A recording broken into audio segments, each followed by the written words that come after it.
लोग क्या कहेंगे, इस एक वाक्य ने कितने सपनों की हत्या की है।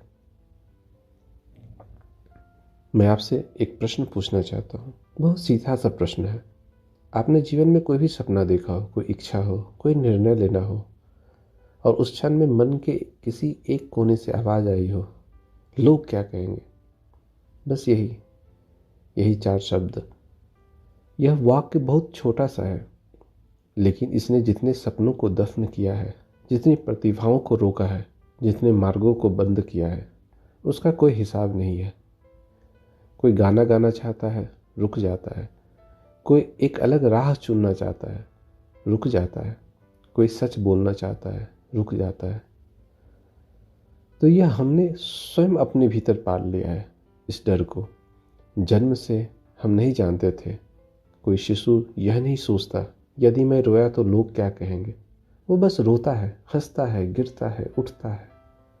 लेकिन धीरे धीरे हमें सिखाया जाता है, ऐसे मत बोलो, लोग क्या कहेंगे। वहाँ मत जाओ, लोग क्या कहेंगे। यह मत करो, लोग क्या कहेंगे। और एक दिन हम स्वयं यही प्रश्न पूछने लगते हैं, बिना किसी के कहे। आज मैं आपको 2 कथाएं सुनाना चाहता हूँ। दोनों हमारे शास्त्रों से हैं। दोनों हजारों वर्ष पुरानी है, लेकिन दोनों आज भी इसी क्षण उतनी ही जीवंत है।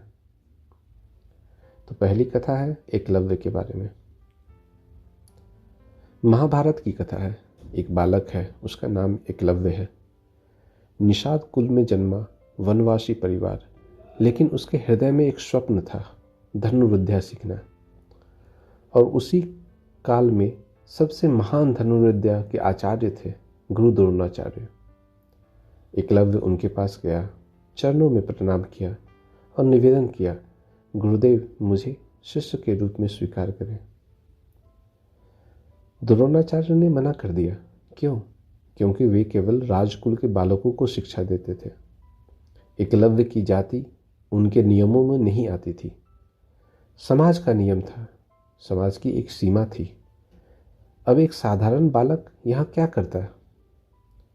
टूट जाता, घर लौट जाता और कहता मुझे नहीं मिला गुरु, मैं क्या करूं, मेरी किस्मत ही ऐसी है।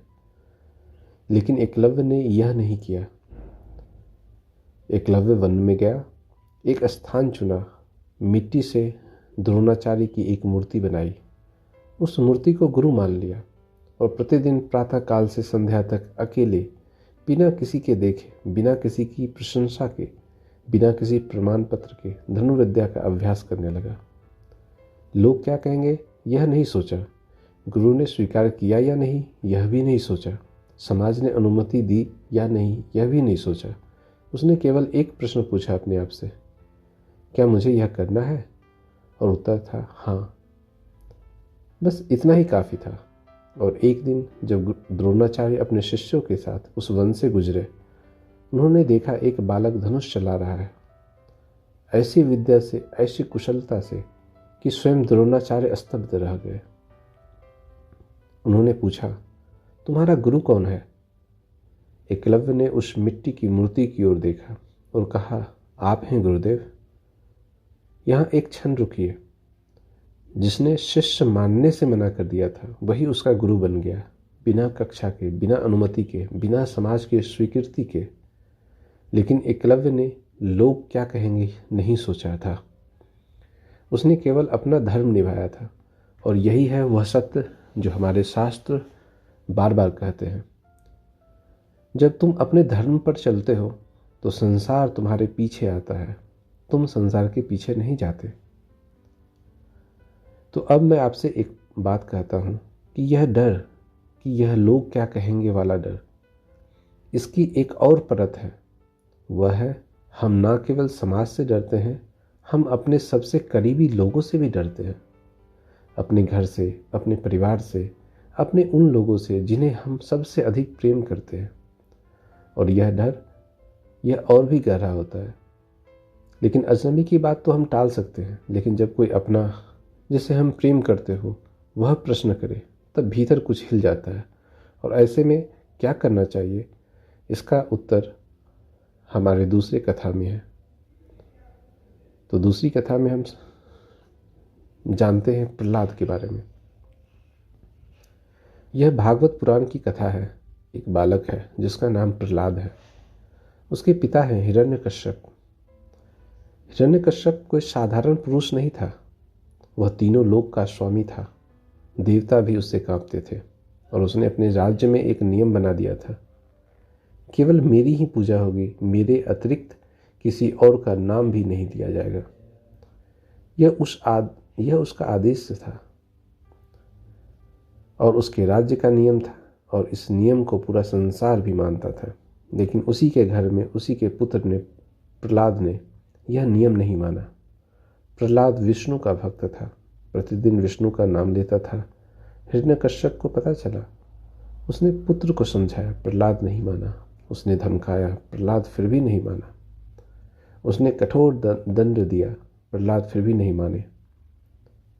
अब सोचिए, एक बालक, उसके सामने उसका पिता है जो तीनों लोकों का स्वामी है, जिससे देवता भी डरते हैं, जो कह रहा है मुझे छोड़कर किसी और को मत मानो, और वह बालक मना कर रहा है।